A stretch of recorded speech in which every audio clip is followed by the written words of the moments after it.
In this video, we'll look at several areas to troubleshoot if your PiBoy isn't operating properly. Here, you can see the internals of the PiBoy. To access the internals of the PiBoy, you need to remove the battery and the back shell of the PiBoy.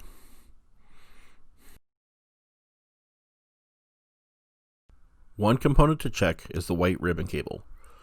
Ensure that both ends of the cable are fully inserted in the housings and the latches are firmly closed.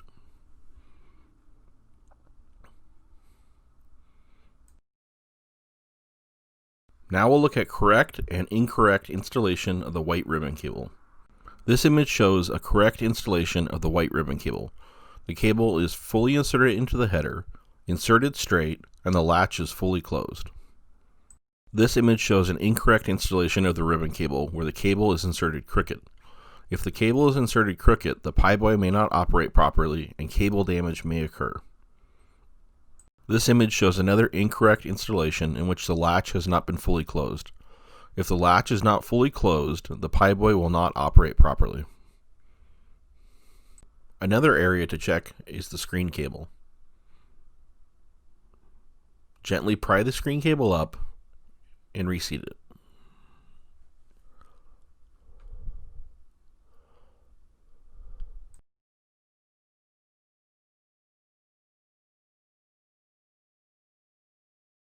Now we'll look at some detailed shots of the proper installation of the screen cable.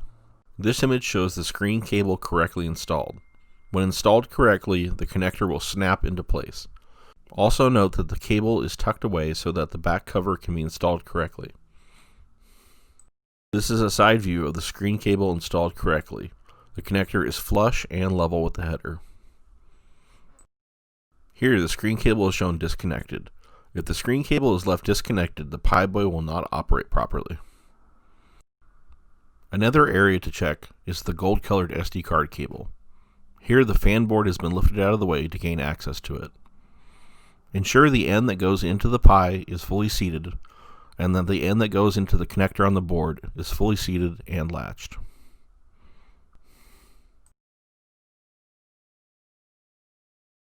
Now we'll look at examples of both correct and incorrect installation of the gold SD cable. This image shows a correct installation of the board side of the gold SD cable. The cable is inserted straight, fully into the header until it stops, and the latch is fully latched.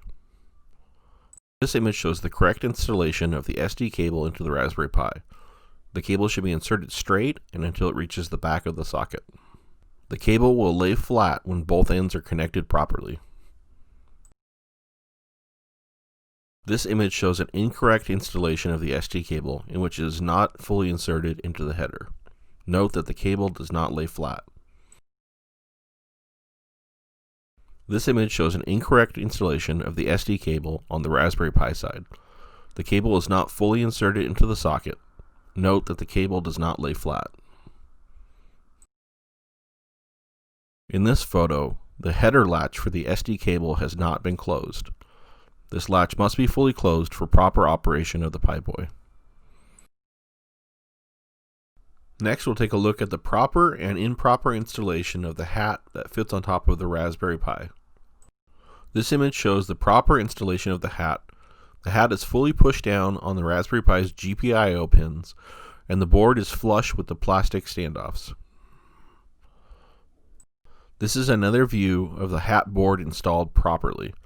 The holes in the board line up with the plastic standoffs so that the screws can be installed. This image shows the hat improperly installed. The board has not been fully pushed down onto the GPIO pins, and the board is not flush with the plastic standoffs. Now we'll look at the proper installation of the fan connectors. This image shows all three fan connections properly connected. Each connection is polarized, and the connector only goes in one way. Do not force the connectors in the wrong direction or damage will occur. Also note the proper routing of the fan wiring. If the wiring is not routed properly, the case cannot be assembled properly. This image shows the proper way to route the fan wire from the back side of the hat board. If you are having a problem with buttons, fully strip down the Pi to gain access to the rubber pads for the buttons. Ensure that the rubber pads are correctly placed and on their post. If the pads have come loose or are not aligned properly, buttons may not register properly.